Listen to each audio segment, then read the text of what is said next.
in town, this means that this town is going to be developed and people are going to moving in instead of moving out of the town. And that is what is happening in Akjouj and unfortunately in other towns in Mauritania.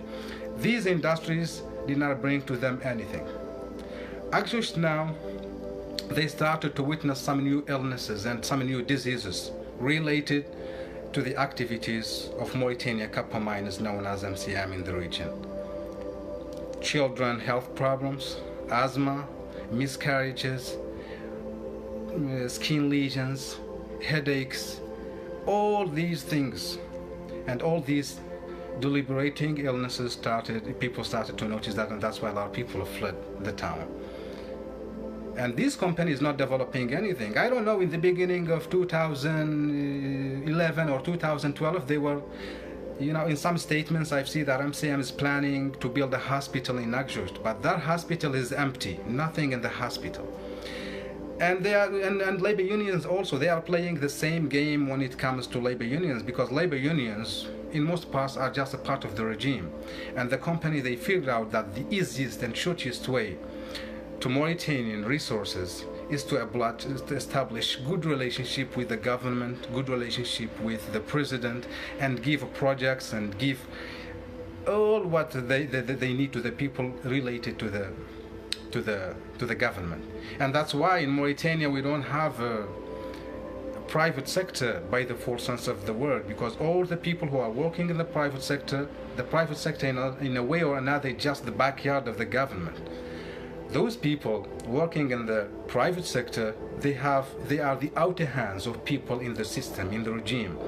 If you don't know, somewhere in the government, in the cabinet, in the president, if you got all the academic credentials in the world, you are most likely not to find any job in Mauritania, and that's one of that made the country a hell. And that's why you see everybody now trying to get their passports and get out of this damned land.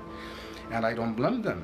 Because when you study, you go abroad, you are an engineer, you have your PhD, you're a teacher, you got any qualities of intellectual qualities, or you get any skills, and you come back to your country, you can never find a job to preserve your dignity.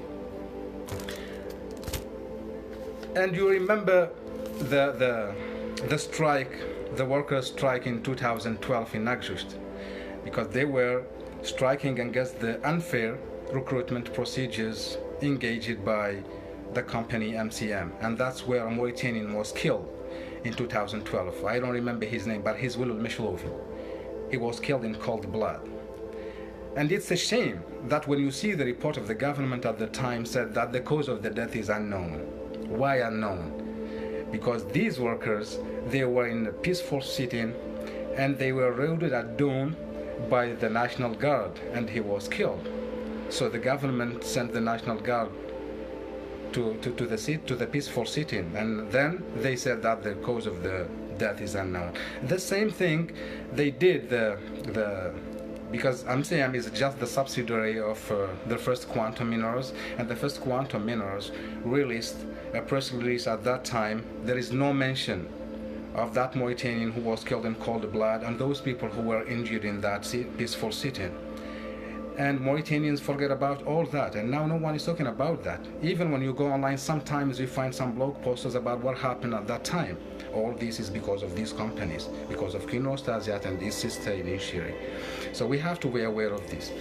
So now let's move to the other part, and it's very painful, and the other part is the subcontractors. And I will give you some numbers, and these numbers is given by Taziyat on their website. I told you last time that between 2011 and 2016, the Taziyat Mauritania SA claimed that it has spent $2 billion, and $2 billion